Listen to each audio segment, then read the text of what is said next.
ہمارا جو مقصد رمضان ہے اللہ ہمیں اس کو تلاش کرنے کی توفیق عطا فرمائے۔ یہ نہ ہو کہ حضرت جب 30 روزے ختم ہوں تو ہمارے پاس سحری اور افطاری کے علاوہ کچھ بھی نہ ہو حضرت۔ نہیں، جو مقصد رمضان ہے آپ اس کو تلاش کریں حضرت۔ اور رمضان کا جو مقصد ہے وہ یہی ہے کہ ہمارا اللہ ہم سے راضی ہو جائے۔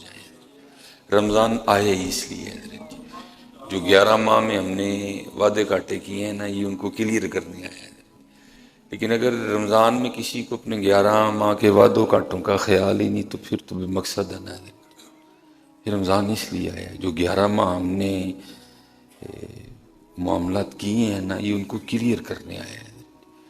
لیکن حضرت جی روزہ بھی ہو لیکن بندے کو خیال ہی نہ ہو کہ میں نے پیچھے 11 ماہ کیا کیا کیا ہے، تو پھر تو مقصد فوت ہو گیا ہے، پھر تو سحری رہ گئی، پھر تو افطاری رہ گئی۔ نہیں، آپ اس مقصد کو تلاش کریں۔ ان 11 ماہ میں کیا کیا نافرمانیاں ہوئی ہیں، کتنی نمازیں چھوٹی ہیں، زبان سے کیا خطائیں ہوئی ہیں، آنکھ کہاں بہک گئی ہے، دل میں کیا کیا خیالات اٹھے ہیں، دماغ نے کیا کیا غلط سوچا ہے، ان ہاتھوں سے کیا غلط کیا ہے، ان پیروں سے کیا غلط کیا ہے، کہاں آپ اس کی فکر کریں۔ یہ جو رمضان آیا یہ اس کو کلیئر کرنے کے لیے آیا۔ لیکن اگر حضرت جی نہیں تو پھر تو مقصد فوت ہو گیا۔ اور قربان جاؤں، حضرت سیدنا عبداللہ ابن عمر رضی اللہ تعالیٰ عنہ فرماتے ہیں، آپ فرماتے ہیں اللہ کے خوف سے آنسو کا ایک قطرہ بہانا، اللہ کے خوف سے آنسو کا ایک قطرہ بہانا مجھے 1000 درہم صدقہ کرنے سے زیادہ پیارا ہے۔ حضرت روئیں حضرت اپنے اللہ کی، اپنے اللہ کو منائیں، اپنی کوتاہیوں پہ نظر ڈالیں۔ جو 11 ماہ ہوئی ہیں ہمارے پاس تو بہت کچھ ہے، تھوڑا تو نہیں ہے۔ اگر کبھی آپ بیٹھ کے محاسبہ کریں اپنا تو ہمارے پاس بہت کچھ ہے رونے کو، ہمارے پاس تھوڑا نہیں ہے۔ اللہ قرآن میں اللہ کہتے ہیں پتھر بھی میرے خوف سے روتے ہیں، تو پھر تو ہمارا زیادہ حق بنتا ہے کہ ہم روئیں، کیونکہ جو ہم کرتے ہیں پتھر تو سوچ ہی نہیں سکتے، جو ہم نے کیا پتھر تو کر ہی نہیں سکتے۔ جو معاملات ہم سے ہوئے ہیں، تو اگر پتھر روئیں اور رمضان ہو اور ہم نہ روئیں تو پھر یہ بات ٹھیک تو نہیں ہے۔ نہیں روئیں۔ یہ لکھا ہے کوئی اللہ کے نبی تھے علیہ السلام، تو آپ کا گزرنا ایک پتھر پر سے ہوا، اور اس پتھر کی جسامت اتنی نہیں تھی جتنا اس پتھر سے پانی نکل رہا تھا۔ تو اللہ کے نبی علیہ السلام کے قلب مبارک میں خیال آیا کہ پتھر تو اتنا بڑا نہیں ہے لیکن پانی سے بہت زیادہ نکل رہا ہے، کیونکہ اللہ کے نبی تھے، اللہ نے اپنے نبی کو طاقت دے رکھی تھی۔ آپ نے اس پتھر سے پوچھا، تو چھوٹا سا پتھر ہے لیکن پانی تجھ میں سے بڑا نکل رہا ہے۔ تو پتھر آگے سے عرض کرتا ہے اللہ کے نبی علیہ السلام، جب سے میں نے یہ سنا ہے نا کہ وقودها الناس والحجارہ، جو جہنم ہے نا اس کا ایندھن انسان اور پتھر ہے، تو میں اس خوف سے رو رہا ہوں کہ کہیں ان پتھروں میں مجھے بھی شامل نہ کر دیا جائے۔ تو جو آپ مجھ میں سے پانی نکلتا دیکھ رہے ہیں یہ دراصل خوف الہی سے میرے آنسو ہیں۔ اللہ کے نبی علیہ السلام نے اللہ کے حضور اس پتھر کے لیے دعا کی۔ اللہ کے نبی تھے، مقبول دعا تھی۔ اللہ پاک نے فرمایا میرے نبی علیہ السلام آپ کی دعا کی برکت سے میں نے اس پتھر کو جہنم سے رہائی عطا کر دی ہے۔ آپ نے پتھر کو خوشخبری دی، آپ تشریف لے گئے۔ لکھا جب اللہ کے نبی علیہ السلام واپس آئے نا تو اس پتھر میں سے پھر اتنا ہی پانی نکل رہا تھا۔ آپ نے پھر اس پتھر سے پوچھا، آپ نے فرمایا پہلے جب میں نے تجھے پوچھا کہ تجھ میں سے اتنا پانی کیوں نکل رہا ہے تو تو نے آگے سے کہا کہ جب سے میں نے یہ سنا ہے کہ وقودها الناس والحجارہ، کہ جو جہنم کا ایندھن ہے وہ انسان اور پتھر ہے، تو میں اس خوف سے اتنا رو رہا تھا کہ ان پتھروں میں مجھے شامل نہ کر دیا جائے۔ تو آپ نے میرے لیے دعا کی، میں نے تیرے لیے دعا کی، اللہ نے تجھے جہنم سے رہائی عطا کر دی، تو اب تو کیوں رو رہا ہے؟ تو جو پتھر ہے نا وہ آگے سے عرض کرتا ہے اللہ کے نبی پہلے تو میں اللہ کے خوف سے رو رہا تھا لیکن میں اللہ کی بارگاہ میں شکرانے کے طور پہ رو رہا ہوں۔ رو وہ چلے جی رمضان چ نہیں رونا تو دسو رونا کہ ضائع نہ کرو یار اپنے روزے. میں ابھی تک تو خیر صرف ایک ہی افطاری سے واہ پڑا ہے، اور افطاری دیکھ کے لگ رہا تھا کہ یہ قوم آج پہلی بار کھانے لگی ہے. ابھی بھی ہم سحری اور افطاری میں پھنسے ہوئے ہیں. نہیں، اصل مقصد رمضان کا تلاش کرو. اصل مقصد جو رمضان کا ہے، 11 ماہ بڑا کھایا ہے ادھر، تو اگر پھر بھی رمضان میں صرف توجہ کھانے کی طرف ہے تو پھر رمضان کدھر ہے؟ 11 ماہ ہم بڑا سوئے ہیں ادھر، تھوڑا نہیں سوئے ہم. اب رمضان میں بھی اگر توجہ صرف سونے کی طرف ہے تو رمضان کدھر ہے پھر؟ 11 ماہ بھی سوئے، رمضان بھی سوئے، 11 ماہ بھی کھایا، رمضان بھی کھایا، تو پھر فرق کیا ہوا ادھر؟ فرق کریں ادھر. میں آپ کو یہ نہیں کہہ رہا کہ آپ قطعی نہ کھائیں ادھر، لیکن نہیں ادھر جی مقصد کھانا نہ ہو ادھر، ساری توجہ کھانے کی جانب نہ ہو. میں آپ کو یہ نہیں کہہ رہا کہ رمضان میں نہ سوئیں، میں بھی سو رہا ہوں ادھر، لیکن ادھر جی صرف سونا نہ ہو. 11 ماہ بڑا سو لیا ادھر جی، بس کوشش کریں اتنا سوئیں کہ تھکن اتر جائے. باقی ادھر جی توجہ اس بات پہ ہو کہ میرا اللہ مجھ سے راضی ہو جائے. جو 11 ماہ میں نے جو مجھ سے ہوا ہے نا، مجھے اس پہ معافی مل جائے، مجھے اس پہ معافی مل جائے.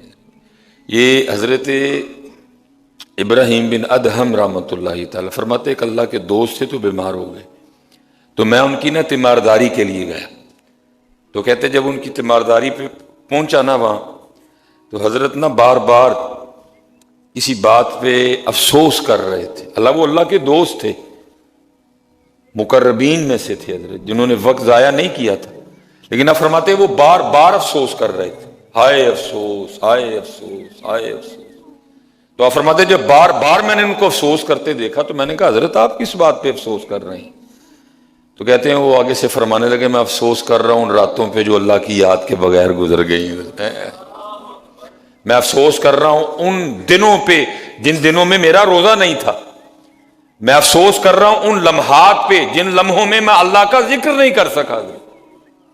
اللہ یہ اللہ والے لوگ تھے حضرت جی، جن کا دن اللہ کے ذکر میں، جن کی راتیں اللہ کے ذکر میں، جن کے لیے اللہ خود قرآن میں کہتے ہیں والذین یبیتون لربہم سجدا وقیاما. لیکن دکھ کی بات یہ ہے کہ ہمارا تو رمضان بھی اس طرح کا نہیں ہے. فجر کی نماز پڑھ کے سارے اس طرح بھاگتے ہیں جیسے پتہ نہیں کیا ہو گئے. میں آج فجر میں نے ادھر پڑھی تو مجھے جگہ بالکل جو دروازے کے سامنے صف بنتی ہے وہاں ملی ادھر جی. تو جب ہم نے سلام پھیری تو جو باہر والی صف تھی دروازے کے بالکل باہر والی صف، تو ان کی رکعت رہ چکی تھی ادھر. تو اب جو اندر احباب تھے وہ پتہ نہیں کیا ان کو ہو گیا ادھر جی، اٹھ کے بھاگنے. اللہ، میں نے اپنی ذمہ داری کا احساس کرتے ان کو کہا بھائی پیچھے 3 بندے نماز پڑھ رہے ہیں اور نمازیوں کے آگے سے گزرے بغیر آپ نہیں گزر سکیں گے، یہ گناہ ہے.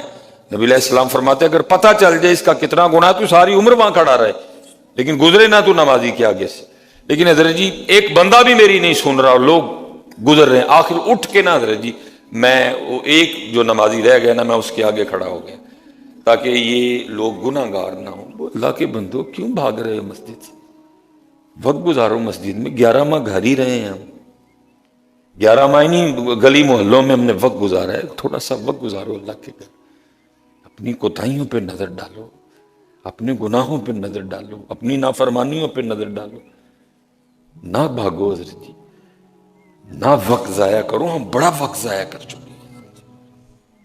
توجہ کرو اس جانب، کیونکہ جو اللہ رمضان کا مقصد بیان کر رہے ہیں لعلکم تتقون. ہر روز چیک کرو خود کو.